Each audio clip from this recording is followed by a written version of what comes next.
I'm going to share something personal that um, pertains to the topic of why everyone picks a side. And this is probably the first time I actually spoke about this out loud. December 20th, 2014, 5 days before Christmas, two officers, later honorary detectives, Officer Rafael Ramos and Wei Jin Lu, were sitting in their patrol car in Bedford Stuyvesant, Brooklyn, just having lunch. A man walked up to the passenger window and executed them both, shot them in the head through the glass. Then he ran into the subway and killed himself. Ramos had just turned 40. He'd been a school safety officer before joining the NYPD. Being a cop was his lifelong dream and was killed 1 hour before he was being admitted to the chaplain corps, which is similar to like a priest or a pastor in a church, but for law enforcement and military. Lou had gotten married 2 months earlier. 2 months. His widow later had their daughter through IVF, so their child could exist. That's the kind of loss we're talking about. Their only crime, wearing a law enforcement uniform. I didn't know them personally, but my sergeants did. And when the news hit our precinct, which was within seconds, it was like a bomb went off. Not a physical bomb, a psychological one. Because this hadn't happened since the 1980s. Police officers assassinated. Not in a shootout, not in a chase, not even in a car stop. Murdered while eating lunch for wearing the uniform. And I need to tell you what happened to me because this is the part I'm not proud of. And it's the reason I'm doing this episode. After Ramos and Lou were killed, I changed.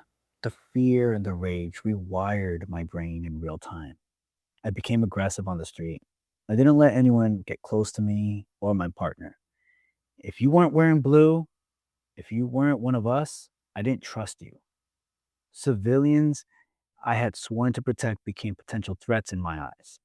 I treated people I was supposed to serve with suspicion and hostility, not because they'd done anything wrong, because they were them and I was us.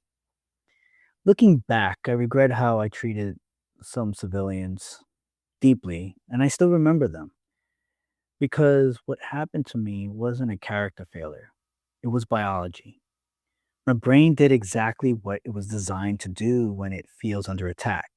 It sorted the world into my team and everyone else, blue versus not blue.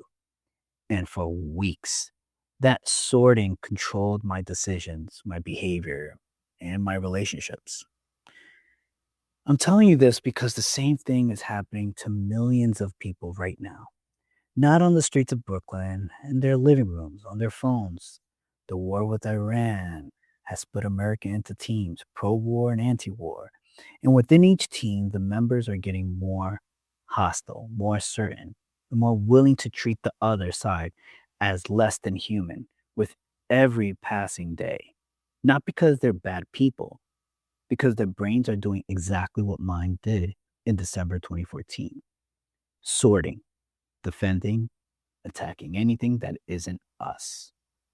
Today, I'm going to show you why your brain does this, who's taking advantage of it, and how to hold positions without losing yourself in the process.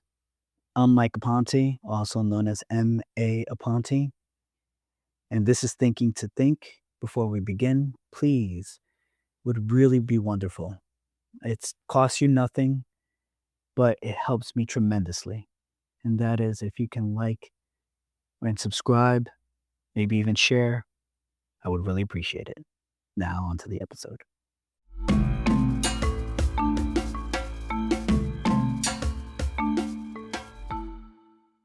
Let me start with the science, because once you understand why your brain does this, it loses some of its grips on you. In the 1970s, a psychologist named Henry Tajfel ran an experiment that changed how we understand human nature. He took total strangers, people who had never met, and split them into groups based on something completely meaningless.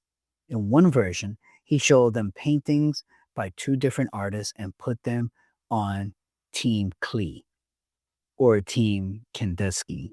And I could be butchering some of the names. Some of you that are long term listeners know that I'm not great with names, but let's move on. Based on which paintings they liked, in another version, he literally just flipped the coin. And here's what happened. So we got Team Klee or Team Kandinsky.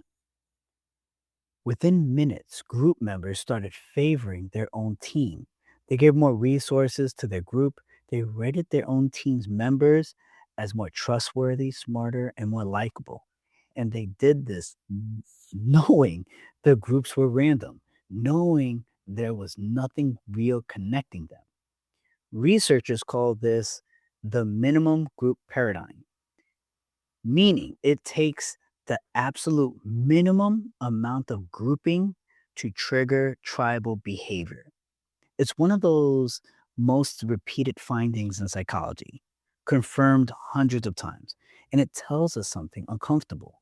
Your brain doesn't need a reason to form a team, it just needs a label.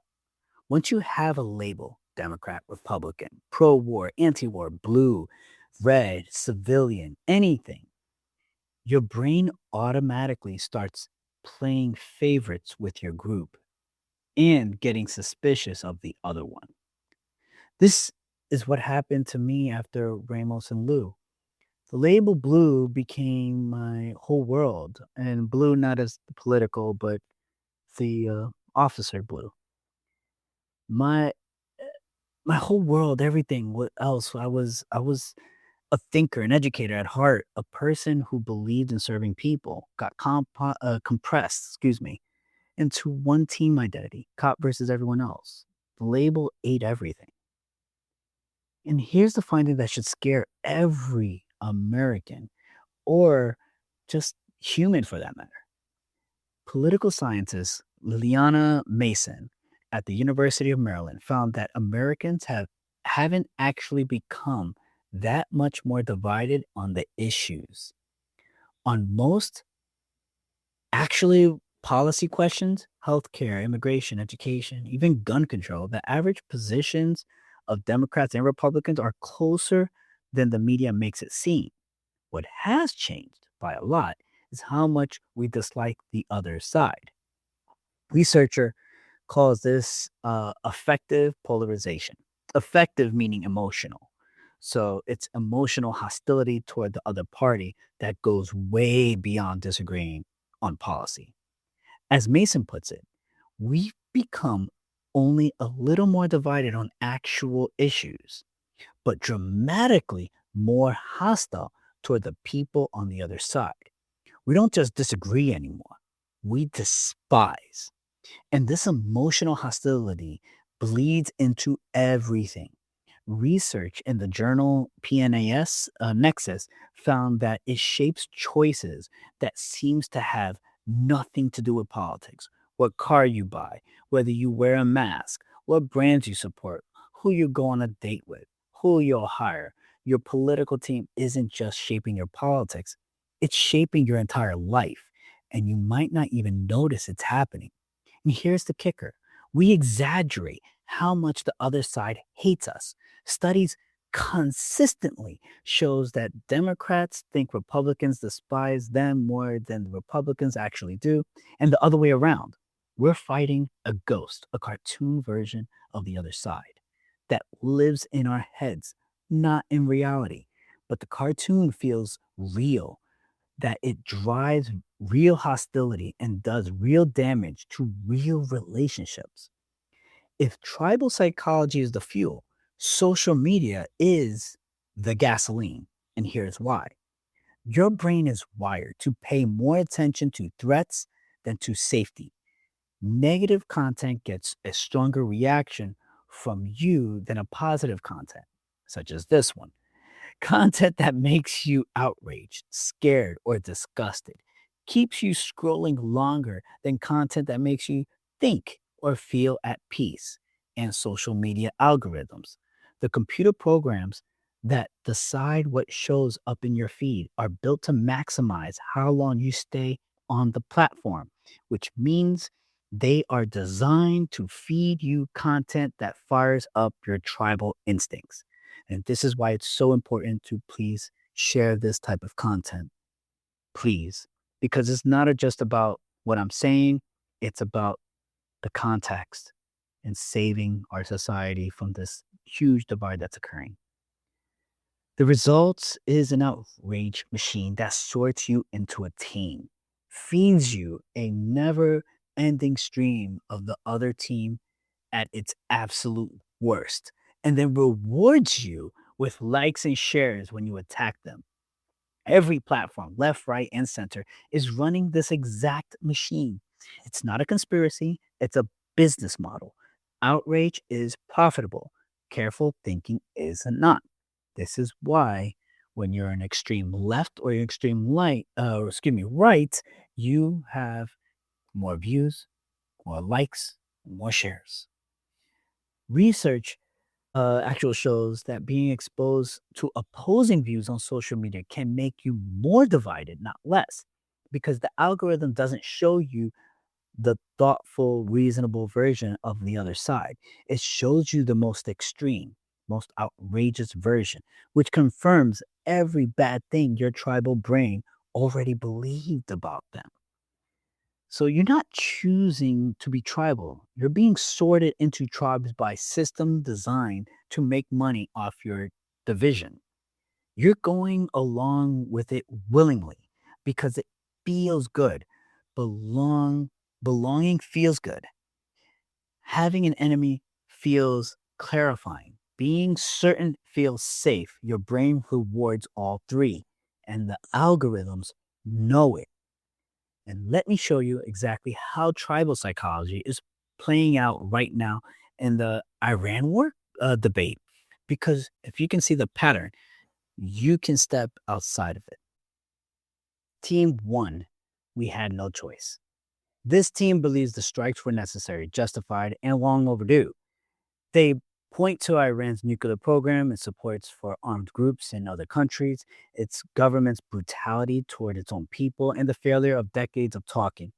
Within this team, questioning the war is seen as weakness, being naive, or being anti American. If you express doubt, you're told you want Iran to have nukes, as if having questions means you support the enemy. The team's effort tool, patriotism, as a membership badge. Support the war equals support the troops equal love America. Question the war equals betray the troops equal hate America. There's no room for gray area. You're either with us or you're against us. Team two, this is a war crime. This team believes the strikes were illegal, unjustified, and driven by political interests rather than real security concerns. They point to the history of American meddling in the Middle East, the questionable intelligence, the human cost, and the failure to finish the negotiation. Within this team, supporting the war is seen as bloodlust, ignorance, or blind obedience. If you express support, you're told you're okay with killing children, as if supporting the strikes mean you endorse every consequence. The team's enforcement tool, morality as a membership badge, opposes the war, which equals care about human life, equals be a good person. Support the war equals don't care about death, equal be a monster. Same either or structure, different team jersey. What both teams have in common, here's what's the clear thinker notices. Both teams are running the exact same playbook. Both take a complicated issue and crush it into simple either or. Both use moral shaming to keep members in line. Both treat disagreement within the group as betrayal. And both have turned the other side into cartoon villains, turning fellow citizens into caricatures instead of people. Remember Mason's research. The actual disagreement between these groups are smaller than you think. Many people in Team 1 genuinely worry about civilian casualties. Many people in Team 2 acknowledge that Iran's nuclear program was a real threat, but the team structure won't let them say those things out loud because saying something nuanced gets you kicked out of the team. And that is the real danger. Not that people disagree. Disagreement is healthy and normal. The danger is that the team structure punishes thinking. It rewards loyalty and punishes curiosity. It rewards certainty and punishes honest doubts. The moment you have to choose between intellectual honesty and keeping your seat at the table, tribal psychology has won. Here's where it gets personal, and I want you to really look at yourself during this section, this next piece. Th- There's a moment in every tribal conflict where your position on an issue becomes your identity. You don't just think the war is wrong, you are an anti war person. You don't just support the action, you are a patriot. And once that happens, changing your mind becomes almost impossible because it would mean changing who you are. Remember what we talked about in the previous episode, identity protective cognition, where your brain treats a challenge to your beliefs the same way it treats a physical threat. The same thing happens with the group identity, not just personal beliefs. This is exactly what happened to me in December 2014. Being a cop wasn't my job, it became my entire identity. And when the identity was threatened by the assassination, I couldn't process it as a complex event with multiple causes. I could only process in the terms of teams, us versus them. I see this at my school all the time. A parent doesn't just disagree with a policy, they become the parent who fights the school. A teacher doesn't just have a different teaching style, they become the difficult one. Once the label sticks, every interaction after that gets filtered through it. The actual person disappears behind the team badge.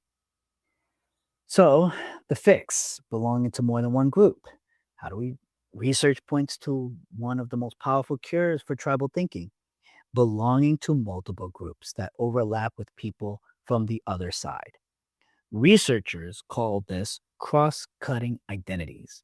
The concept is simple but powerful. The more identities you hold that connect you to people and other teams, the harder it is to treat those people as less than human. Think about it.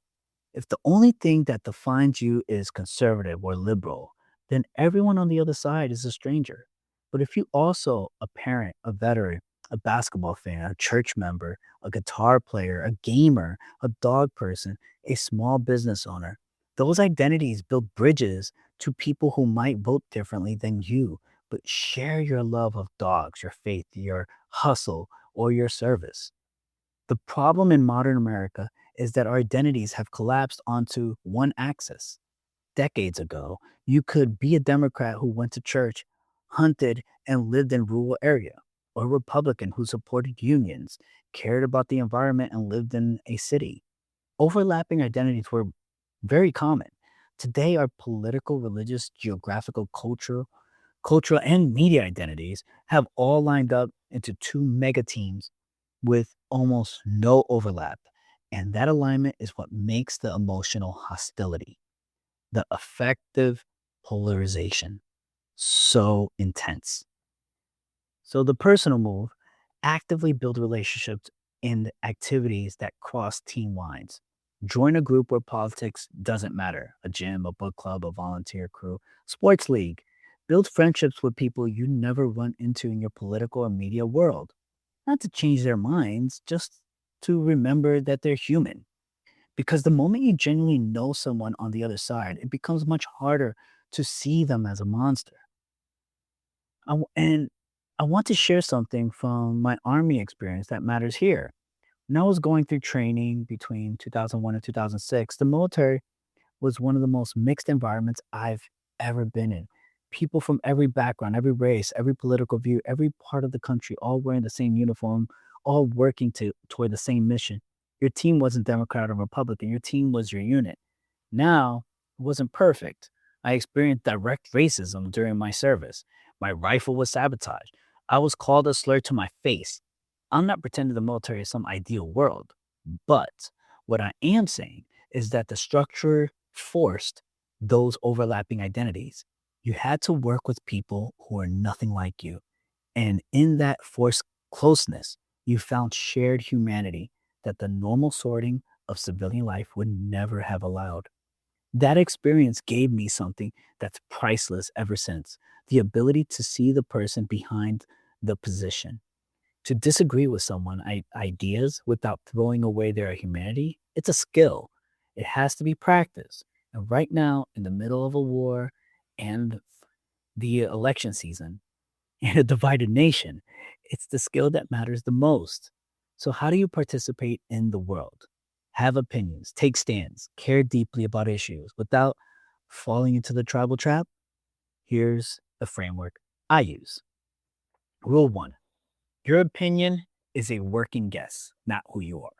Scientists call it a hypothesis, a conclusion based on the best evidence you have right now that can be updated when new evidence shows up. An identity can't be updated, it can only be defended. If you catch yourself saying, I'm a fill in the blank person about a political position, you cross from working guess to identity. Catch it, pull back, return to, based on what I know right now, I believe fill in the blank. I'm open to changing if the evidence changes. This is how scientists think. This is how the best investors think. This is how the best NYPD officers think. Every read of a situation is temporary until more information comes in. The moment you lock in, you stop seeing what's actually in front of you and start seeing only what proves you're right. And this is what even doctors do when they're prescribing medications or they're going to give you a treatment. It's their best hypothesis at the moment. Rule two: disagree with the idea, not the person. The second you start thinking people who support this war are monsters, or people who oppose this war are traitors, or voted differently than you stopped thinking and started sorting into teams. The person across from you is not their opinion. They're a human being with a complicated inner life who got to where they are through a path you probably don't fully understand. I learned this the hard way after Ramos and Lou. The civilians I treated with hostility weren't my enemies. They were people walking home from work, picking up groceries, living their lives. My tribal brain couldn't see that. It took me weeks to come back to reality. And by then, I've already done damage I can't undo. Rule three: read the other side with curiosity, not disgust. Once a week, deliberately look at the media from the other side, not to hate read, not to collect ammo for your next argument, but to genuinely ask, what are they seeing that I'm not? What's the strongest version of their case? Now, research shows that just exposing yourself to the other side views can actually make you more divided till you go in with the content.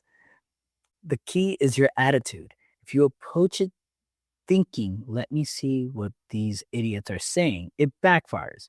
If you approach it thinking, let me understand the best version of this perspective, it opens you up. Here's the fascinating finding: researchers at Yale found that people who are high in what they call science curiosity, not how much science they know, but how genuinely curious they are about things they understand, are significantly less tribal than their peers, even at the same level of education.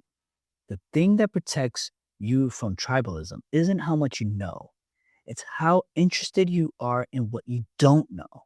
Curiosity is the antidote to tribalism. Rule four: be more than your politics. Actively hold on to identities that have nothing to do with the current events. Be a parent, be an athlete, be a musician, be a volunteer, be a mentor, be a student of something that has zero connection to the news. The more identities you carry, the harder it is for any single one to swallow you whole. At my school, I push students to build identities around skills, interests, and relationships, not around opinions. Because a kid who sees herself or himself as a scientist also plays basketball and loves their grandmother. That's strong. A kid who sees themselves as the girl or the boy who hates the other side is fragile. Same goes for adults.